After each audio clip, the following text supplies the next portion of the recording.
वरिष्ठ पत्रकार और सामाजिक कार्यकर्ता ललित दाधिच ने धरने का समर्थन करते हुए कहा कि जिस काम को राजनीतिक जनप्रतिनिधियों को करना चाहिए वह काम पत्रकार कर रहे हैं ताकि आमजन को जागरूक किया जा सके। उन्होंने कहा कि पत्रकारों का काम आम जनता को जगाने का है, बल्कि आरोप प्रत्यारोप लगाने का नहीं है। आखिर पत्रकारों ने एक पार्टी को तो जागरूक किया। ललित दाधिच ने पूर्व विधायक अभिनेश महर्षि के बारे में कहा कि मेरे एक मित्र हैं, उनको भी मूल्यांकन करना चाहिए कि 30,000 वोटों से कैसे हारे। राजनीति में प्रतिशोध की भावना नहीं रखनी चाहिए। अगर मूल्यांकन करेंगे तो वस्तु स्थिति का पता चल जाएगा। देखिए क्या कहा वरिष्ठ पत्रकार ललित दाधिच ने आगे। राजलदेसर कस्बे में मेरे पत्रकार साथियों ने सरकारी अस्पताल के सामने, सरकारी अस्पताल में डॉक्टर नहीं होने की वजह से एक धरना दे रहे हैं।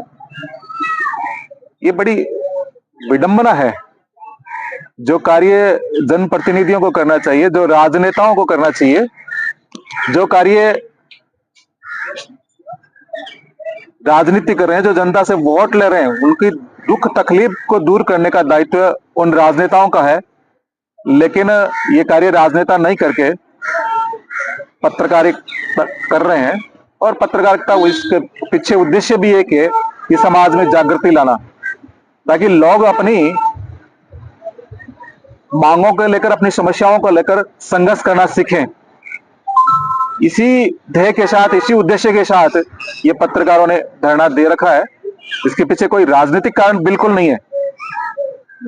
आज का घटनाक्रम जो रहा, यहाँ सीएमएचओ आए थे यहाँ की सरकारी अस्पताल के अंदर। उसी समय इस धरने का असर यह था कि कुछ कांग्रेसी लोग, एक राजनीतिक पार्टी विशेष के लोग यहाँ बड़ी भारी संख्या में एकत्रित हुए और उन्होंने विरोध प्रकट किया। तो मेरा ये साथियों, आपका एक उद्देश्य सफल हो गया कि आपने एक पार्टी को जगा दिया। अभी भी राजलदेसर कस्बे में हमने देखा है कि पिछले 4-5 दिन से रेलवे स्टेशन को जाने वाला, सरकारी अस्पताल को जाने वाला, बस स्टैंड पर जाने वाला, सरकारी स्कूलों में बालिका विद्यालय की तरफ जाने वाले सारे रास्ते गंदे पानी की सड़कों पर बिखर जाने की वजह से बंद थे। साथियों, जिस तरह का उत्साह यहाँ कांग्रेस के लोगों ने डॉक्टर के लिए दिखाया है, वही उत्साह मेरा आग्रह रहेगा उन मेरे साथियों से कि वो आप वहां जाएं और नगर पालिका के सामने भी इसी तरह का उत्साह दिखाएं। कांग्रेस की सरकारें रही है पिछली बार, और ये घटना कोई पानी वाली घटना पहली बार नहीं हुई। कस्बे में काफी समय से ये घटना है। मैं कोई आरोप प्रत्यारोप नहीं कर रहा हूं। हमारा पत्रकारों का ये काम भी नहीं आरोप प्रत्यारोप करना, हमारा काम आपको जगाना। इसी तरह भारतीय जनता पार्टी के नेताओं से, कार्यकर्ताओं से भी आग्रह करूंगा कि आप भी जागें। विशेष रूप से अभिनेश जी महर्षि, जो कि मेरे बहुत अच्छे मित्र भी हैं, मेरे व्यक्तिगत ताल्लुकात बहुत अच्छे हैं उनके। मैं तब से जानता हूं जब वो कांग्रेस में थे, तब से मेरी उनके साथ मित्रता है। मेरा उनसे भी आग्रह है कि राजनीति में प्रतिशोध की भाव से काम नहीं करें। आपको जनता ने 30,000 वोटों से हराया है। 30,000 वोट बहुत ज्यादा होते हैं, और उस विधानसभा क्षेत्र से आप चुनाव आ रहे हैं जहां से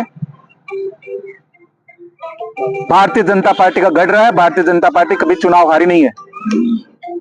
मैं आपके कार्यशैली पर, आपके कामों पर प्रश्न चिन्ह नहीं लगा रहा हूं, लेकिन मेरा इस मीडिया के माध्यम से आपको निवेदन है कि आप जागें और मूल्यांकन करें कि मैं आखिर इस भारतीय जनता पार्टी की सीट पर 30,000 वोटों से कैसे हारा। यदि आप मूल्यांकन करेंगे तो आपको वस्तु स्थिति का पता चल जाएगा। अभी तक जो आपको घेरे हुए लोग हैं वो जनता से जुड़े हुए नहीं है। जनता की समस्या, जनता के विचार आप तक नहीं पहुंचाते हैं।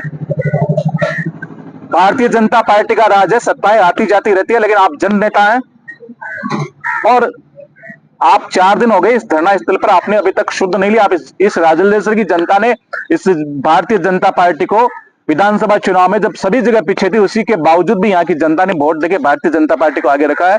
आप एक जनप्रतिनिधि इस कस्बे के हैं, आपने दूसरी जगह लोगों ने आपको हराया, लेकिन यहां से आप जनप्रतिनिधि आप ही को मानते लोग, तो आपका भी धर्म बनता है कि आप इस व्यवस्थाओं को संभालें और डॉक्टर्स की व्यवस्था करें।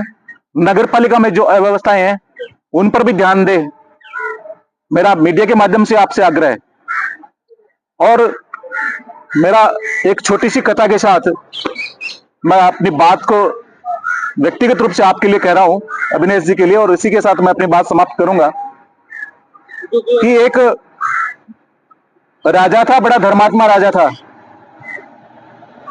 उस राजा के काल में कोई सब मंत्री सब काम करते थे, राजा प्रसन्न था। एक दिन वो गली में घूम रहा था, चौराहे पे घूम रहा था, तो उसे एक सूअर ने एक आवाज दी।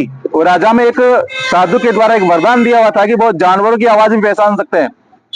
तो एक सूअर ने आवाज दी अपने दूसरे साथियों को डांटते हुए, बोले मैं इस देश के राजा की तरह बेवकूफ नहीं हूं जो आप जो कह रहे हैं वो मानता रहूं।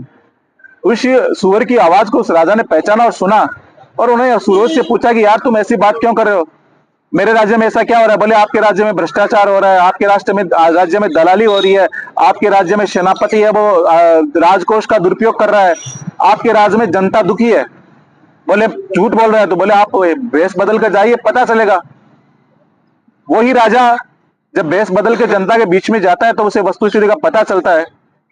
तो फिर वो सूअर के पास जाता है कि बोले तुझे ये सारी बातें पता थी, लेकिन ये राजा मंत्री इन लोगों ने मुझे ये सारी बातें क्यों नहीं बताई?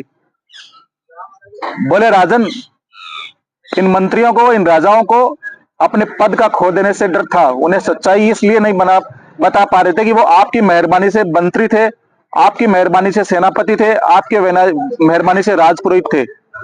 सेम यही हालत अविनेश जी महर्षि की है। वस्तु स्थिति लोग बताते नहीं है। इन्हीं की मेहरबानी से, जिनका कोई अस्तित्व नहीं है, वो राजनीति करते हैं, और इसी का दुष्परिणाम है कि भारतीय जनता पार्टी की ये दुर्गति हुई। मेरा किसी पार्टी पर आपेक्ष लगाने का उद्देश्य नहीं है, मैं किसी व्यक्ति विशेष पर आशक्त लगाने का उद्देश्य है।